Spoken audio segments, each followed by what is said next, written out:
Good morning all of you. जैसा कि हमने लास्ट क्लास में शब्द विचार किया था, तो हमने उत्पत्ति के आधार पर शब्द के 4 भेद होते हैं, तत्सम, तद्भव, देशज, विदेशज, वो कर लिए थे। रचना या बनावट के आधार पर शब्द के 3 भेद होते हैं, रूढ़ शब्द, यौगिक शब्द, योग रूढ़ शब्द, तो वो कर लिए थे। और शब्द के कितने आधार पर भेद किए जाते हैं ये बताया था, 4 आधार पर भेद किए जाते हैं। तो आज हम क्या करेंगे, प्रयोग के आधार पर शब्द के भेद। किसके आधार पर? प्रयोग के आधार पर। प्रयोग के आधार पर शब्द के कितने भेद होते हैं? 2 भेद होते हैं। प्रयोग के आधार पर शब्द के 2 भेद होते हैं। कौन कौन से? विकारी शब्द, दूसरा है अविकारी शब्द। विकारी शब्द किसे कहा जाता है कि जो शब्द लिंग, वचन, काल के कारण क्या हो जाते हैं? परिवर्तित हो जाते हैं, बदल जाते हैं। अर्थात परिस्थितियों के अनुसार जो शब्द बदल जाते हैं उसे क्या कहा जाता है? विकारी शब्द कहा जाता है। जैसे यहाँ उदाहरण दिया गया है कि मोहन पढ़ता है, तो पुल्लिंग के लिए, एक वचन के लिए क्या आया? पढ़ता है। क्रिया, अच्छा यही अगर स्त्रीलिंग के लिए प्रयोग करेंगे तो क्या बोलेंगे? जैसे सीता पढ़ती है, तो क्रिया क्या हो गई? परिवर्तित होगी। किसके आधार पर? लिंग के आधार पर। इसी तरह से वचन के आधार पर परिवर्तित हो जाती है, वह पढ़ता है, वह पढ़ता है। अगर हम इसको बहुवचन के लिए प्रयुक्त करेंगे तो क्या बन जाएगा? वे पढ़ते हैं, वे पढ़ते हैं। तो यहाँ देखो क्रिया भी बदल गई और कर्ता भी बदल गया। किसके कारण? वचन के कारण, ठीक है ना। तो ये इसका मतलब संज्ञा, सर्वनाम, विशेषण और क्रिया, ये 4 शब्द क्या होते हैं? विकारी होते हैं। विकारी शब्द कितने होते हैं? 4। कौन कौन से? संज्ञा शब्द बदल जाते हैं, सर्वनाम शब्द बदल जाते हैं, विशेषण शब्द बदल जाते हैं, और दूसरा क्या है? क्रिया बदल जाती है। जैसा कि यहाँ हमने देखा कि मोहन पढ़ता है, ठीक है। अगर हम यहाँ सर्वनाम शब्द है वह पढ़ता है, एक वचन के लिए वह प्रयुक्त हुआ, लेकिन बहुवचन के लिए वे प्रयुक्त हो गया, तो ये क्या है? सर्वनाम शब्द बदल गया ना। किसके आधार पर? वचन के आधार पर। तो कुछ शब्द लिंग के आधार पर बदल जाते हैं, तो कुछ वचन के आधार पर, कुछ काल के आधार पर बदल जाते हैं। जैसे कि आपको पता होगा कि काल के कितने भेद होते हैं? 3 भेद होते हैं। कुछ भूतकाल यानी कि जो समय बीत चुका है, वर्तमान काल जो समय चल रहा है, और भविष्यत काल यानी कि आने वाला समय। तो अब देखो विकारी शब्द 4 प्रकार के होते हैं। कौन कौन से 4 प्रकार? नंबर 1 संज्ञा,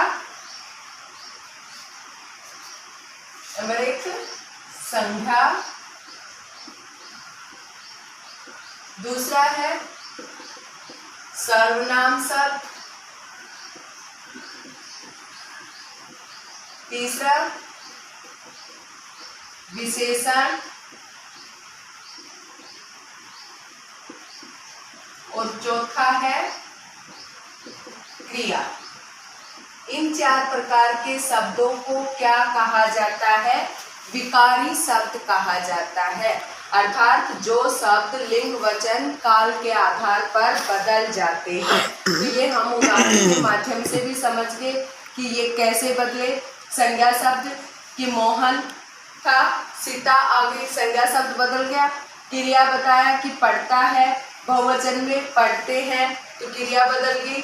सर्वनाम शब्द वह पढ़ता है, बहुवचन में आया तो क्या बन गया? वे पढ़ते हैं। अब जैसे हम विशेषण शब्द का उदाहरण और दे देते हैं। जैसे कहा जाए आम मीठा है, मीठा है। अब कोई यहाँ मान लिया आम पुल्लिंग था, इसलिए क्या विशेषण शब्द क्या हुआ? मीठा, ठीक है। अगर कोई स्त्रीलिंग शब्द होगा, मान ली कह दिया जलेबी मीठी है, तो यहाँ देखो विशेषण शब्द भी क्या हो गया? बदल गया। पुल्लिंग में मीठा के रूप में प्रयुक्त हुआ, और स्त्रीलिंग में किसके रूप में प्रयुक्त हो गया, मीठी। ठीक है, तो इसी तरह से विशेषण शब्द भी क्या होते हैं, विकारी होते हैं। अब आगे हम करेंगे अविकारी शब्द किसे कहते हैं। तो अविकारी शब्द वे होते हैं जो शब्द लिंग वचन काल के आधार पर नहीं बदलते, अर्थात जिन शब्दों पर लिंग वचन काल का कोई प्रभाव नहीं पड़ता, उसे क्या कहा जाता है, विकारी शब्द कहा जाता है। विकारी शब्द भी कितने प्रकार के होते हैं, 4 प्रकार के ही होते हैं। कौन कौन से, क्रिया विशेषण, समुच्चय बोधक, संबंध बोधक और विस्मयादि बोधक शब्द, ये क्या कहलाते हैं, अविकारी शब्द कहलाते हैं। तो सबसे पहले लिखो अविकारी शब्द, यानी कि अविकारी शब्द किसे कहा जाता है, जो शब्द लिंग वचन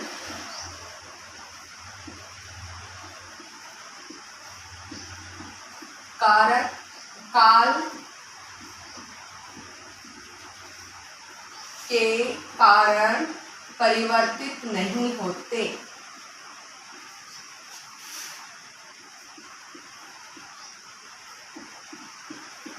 परिवर्तित नहीं होते, अर्थात जो शब्द हर परिस्थिति में एक समान रहते हैं।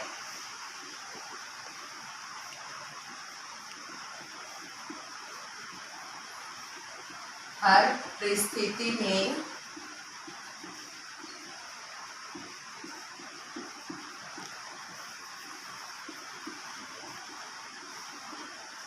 एक समान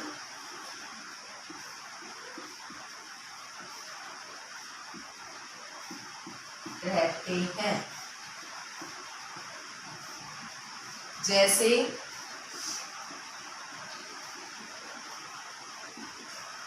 कछुआ धीरे धीरे चलता है,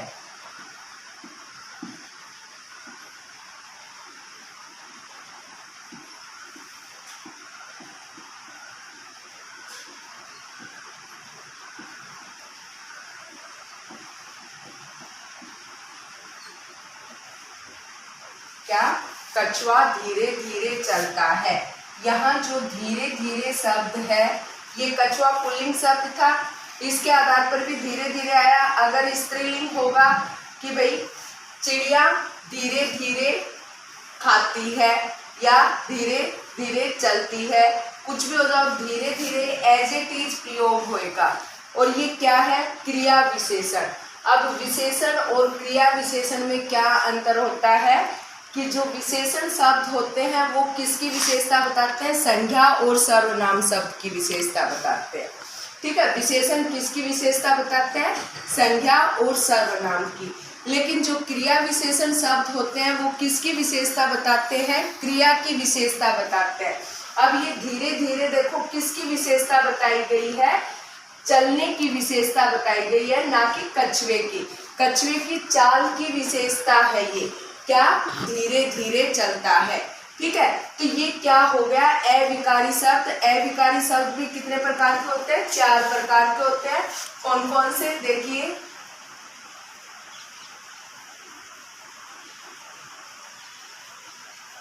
क्रिया विशेषण, पहला क्या है, क्रिया विशेषण।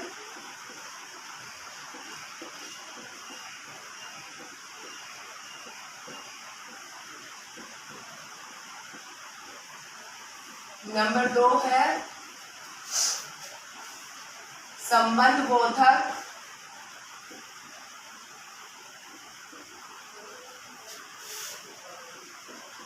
संबंध बोधक। तीसरा है समुच्चय बोधक।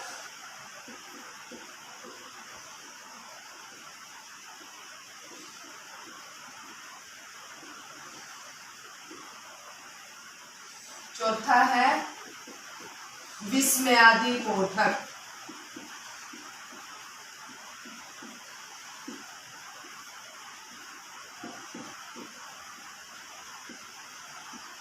क्या, विस्मयादि बोधक। अब देखो जैसे कि बताया कि क्रिया विशेषण किसे कहते हैं।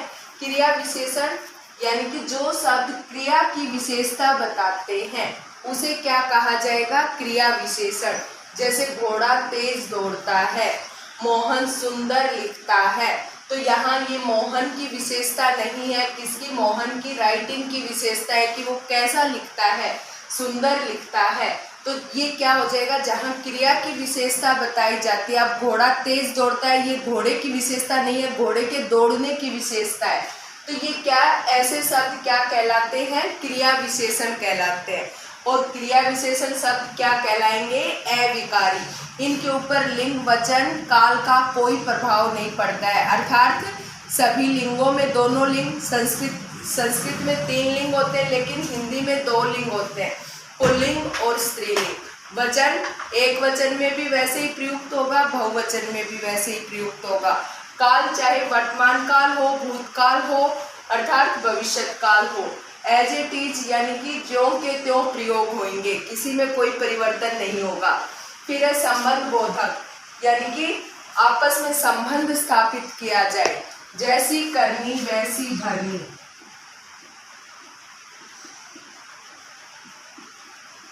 जैसी करनी वैसी भरनी।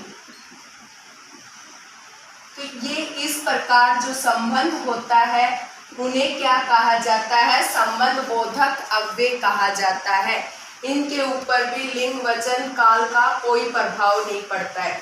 अब समुच्चय बोधक अव्यय क्या होते हैं, जो अव्यय 2 वाक्यों को जोड़ने का अथवा तोड़ने का कार्य करते हैं, तो उन्हें क्या कहा जाता है, समुच्चय बोधक अव्यय। जैसे तथा, और, किंतु, परंतु,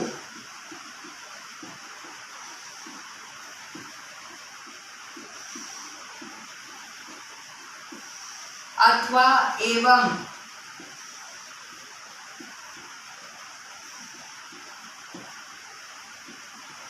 तो इस प्रकार के शब्दों को आपने कभी बदलते हुए देखा है? क्यों? क्योंकि ये क्या है, समुच्चय बोधक अव्यय है, इसीलिए इनको क्या कहा गया है, अविकारी शब्द कहा गया है। ठीक है ना।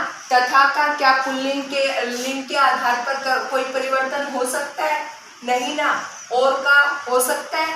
नहीं हो सकता। किंतु का किंतु ही रहेगा, चाहे वो पुल्लिंग के लिए प्रयुक्त हो, चाहे वो स्त्रीलिंग के लिए, चाहे वो एक वचन के लिए प्रयुक्त हो अथवा बहुवचन के लिए, चाहे वो वर्तमान काल के लिए है, चाहे भविष्यत काल के लिए है, चाहे भूतकाल के लिए है।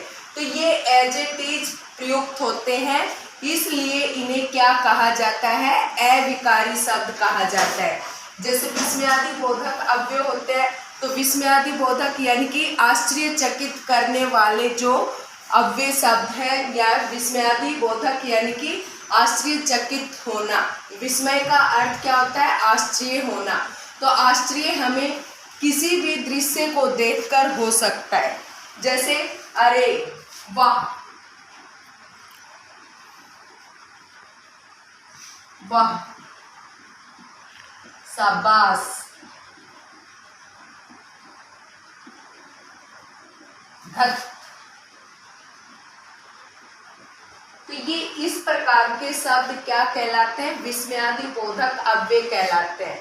तो ये चाहे पुल्लिंग के लिए प्रयुक्त हो, चाहे स्त्रीलिंग के लिए, चाहे एक वचन के लिए, चाहे बहुवचन के लिए, चाहे वर्तमान काल के लिए, चाहे भूतकाल या भविष्यत काल, हमेशा क्या रहते हैं, एक समान रहते हैं, इसी अवस्था में रहते हैं। इसलिए इनको क्या कहा जाता है, अविकारी शब्द कहा जाता है।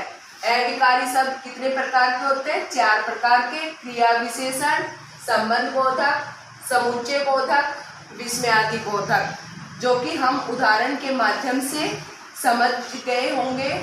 ठीक है, तो आशा करती हूँ आपको टॉपिक अच्छा लगा होगा और ध्यान से इसे अपना कंप्लीट करें। और अगर आपको अच्छा लगा हो तो एक लाइक और सब्सक्राइब जरूर करें चैनल को। धन्यवाद।